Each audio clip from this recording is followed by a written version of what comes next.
The article that Nick and I wrote describes childhood education program for developing the individual and collective consciousness of a class of children.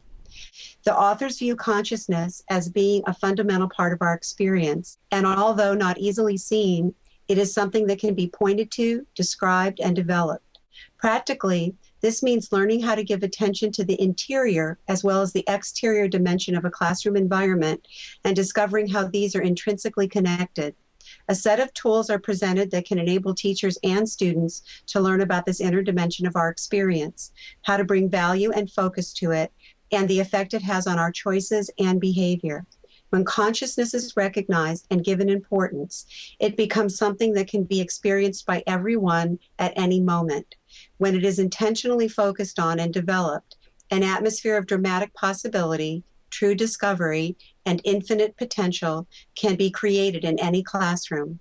Whenever this happens, children and adults alike are able to experience, envision, and become attracted to new and more mature possibilities in the ways they learn, teach, communicate, and relate to each other. Wonderful. Yeah. Pretty profound. In every aspect of life. Every aspect of life, right? And the interesting thing is because children's life experience is so much less than our life experience, they don't even know that this is possible. And through the program that Nick and I have developed together, we've been working on it now. This will be our 4th year. The children are able to directly experience development and also a connection to something bigger than their individual selves. So what they're doing in the classroom is first by experiencing an interior development, then they can make choices all day long in ways that will help them create a real positive atmosphere in the classroom that everybody benefits from, not just the individual self. How do you introduce them to this understanding? Well, we have 4 tools. I'll tell you about the one that I use at the very, very beginning, even the 2nd or 3rd day of school. At the morning meeting, I have the children bring their chairs and we make a big circle on the rug. And we practice just sitting still. Just the simple experience of sitting still allows them to eventually, not in the first, few days or weeks, but it allows them eventually to experience what it's like when they're not aware of their body. And what happens is they become aware of this deeper place inside of themselves. They become aware of almost a silence. They become aware of a space that they never were aware of before that's almost a nothingness, that ground of being, nothingness. And from that place, they can experience something that they've never known before in their lives. And the biggest thing for them is realizing that by the mere act of sitting still, if they can make a commitment to do that, they can make a commitment really to do anything in life. I start out with the idea of, the kids experiencing sitting still, and then I show them the rubric. So a rubric is a way to very concretely visualize development from something lower to something higher. So at the bottom level of the rubric, we call that level 1. That's the first step. And that means that you're still fidgeting. You're not able to sit still. At the second level, you're zigzagging. Sometimes you're sitting still, sometimes you're not. At level 3, you can do it if the teacher or somebody else reminds you to settle down. At a 4, you're sitting still most of the time. But at a 5, you're absolutely, completely still. It doesn't even take an effort. You just go right there. So when I was doing this with these first graders, this little boy said to me, "Oh, I get it." He goes, "It's like when you go in the water if you're at the beach. A level 1 is like putting your foot in the water. At a level 2, you're up to your knees. At a level 3, you're up to your waist. At a level 4, you go into your shoulders. And at a level 5, your whole body's in the water." And I said, "That's beautiful. That's a perfect way to think about the levels." So I took it back to my classroom that afternoon, and after sitting still, I shared it with my 8-year-olds. And their response, one little boy in my class said, "Well, what happens when you get your whole body in the water?" I thought that was beautiful. And I said, "Well, after you get your whole body in the water, you can experience being in the water." And that entered a whole new dimension of what it meant to be sitting still, because there really is no limit on it. It doesn't stop because you get in the water completely. So what happened in my class was the kids started saying things, "Well, what would a level 6 be?" And Nick and I hadn't really ever thought. I mean, we know that there are those levels, but we weren't developing those for the kids. Organically, they want to know, well, what's next? What's next? What's next? There's that energy that gets behind something when you're totally involved in it that just always wants to be what's next. It's not thinking what already has been or what they've known. There's no history to it. There's only that energy for what's going to be next and to make it develop further and to get more engaged in it. It's very powerful. This is what we call the evolutionary tension, right? Totally. And the authentic self, it's the actual nature of the sitting stillness. And they're discovering that all on their own. You know, as the teachers in the room, what we're doing is we're holding that space. We're holding the possibility for anything to happen. We're always holding it. And the kids can step into that. They can create it. It's just the most beautiful, pure creative energy possible. Things that you never think about as being a creative energy in a classroom. We're engaged in it in every moment of every day. So how do you bring it to the world? I mean, how do you bring it to more classes, to more schools? Yes, it's a great question, and Joan and I have been talking about this question together with a number of other educators for I think at least 4 years now as well. And we've been talking regularly about different aspects of this question, both wanting to understand and develop the program and how we can share this program with more and more teachers, and hopefully have some schools that are interested in this. It is a very challenging thing to spread. We have four basic tools, actually 5. They keep evolving. As we're working with other teachers and we're talking about it, things do evolve. So we've got the sitting still, we've got the it's your choice, which is about negative and positive choices.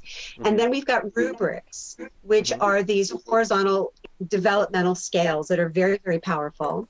There's talking without raising hands, which is a way of dialoguing that builds, you know, you catch a common thread and then you build with it without raising hands. You're watching and listening, and the kids are learning how to communicate that way. And then this last year, in talking with other teachers around the world, we were, there's a teacher in England who is doing something with values. She's working with some older kids and doing values. And then it makes you have that conversation and think with the kids about, well, what do we really value? And then how do the choices we make reflect that value system? So there's a way that all day long, every day, from the beginning of the year, that these things are all present. It's not like a separate lesson that you teach.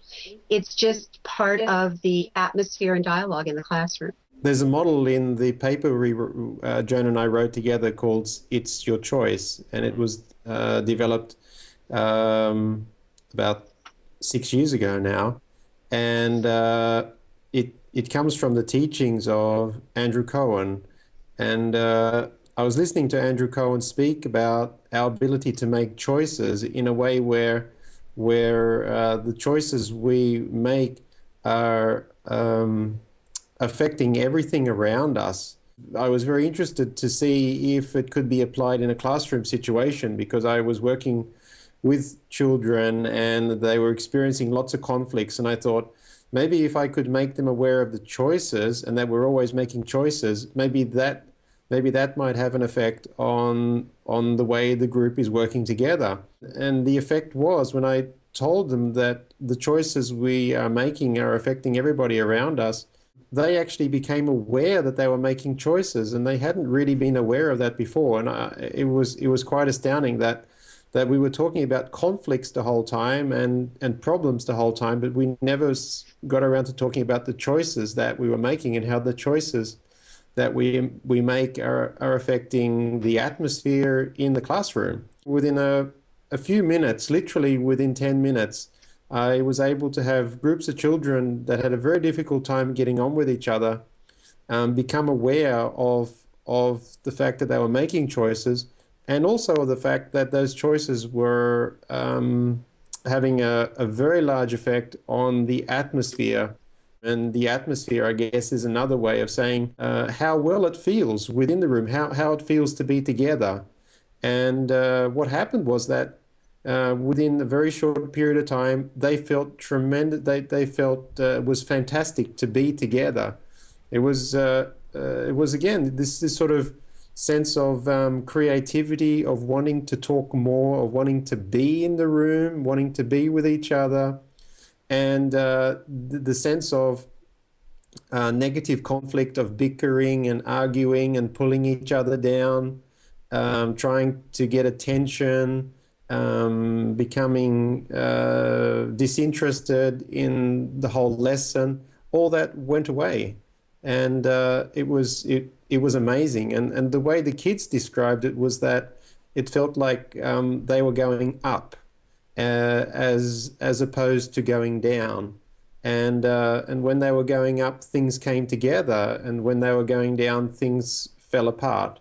And then we drew that then as a staircase. So we had a person going up a staircase and being able to choose to go up or down in each moment, and that movement up or down had an effect on themselves and everybody around them. I took the It's Your Choice model, the staircase, and I made my class rules out of it one year. So what I did is we actually kept a record on the board in the front of the room of all the behaviors that were going on for a week in my classroom. And then I actually had my students divide them up so that we had the negative choices on the staircase and the positive choices that were naturally being made in the classroom.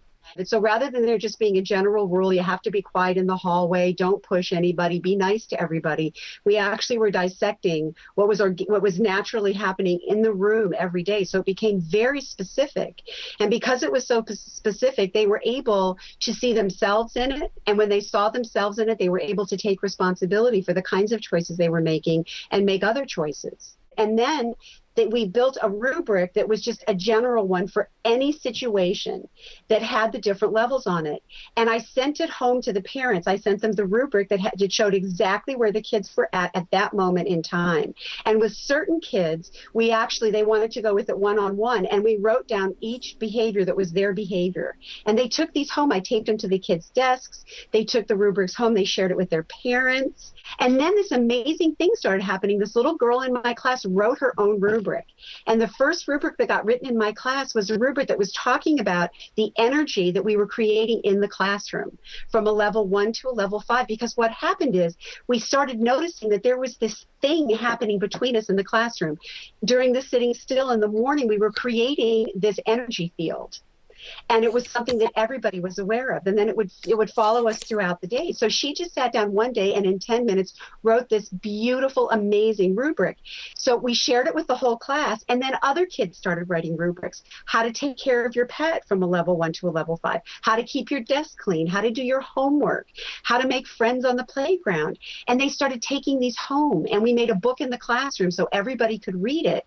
And within a week, we had 20 brand new rubrics. So here was this major development taking on that was helping each kid in their own way, whatever level they were at, whatever thing they were working on, develop beyond this stuck state and move to something higher, more positive.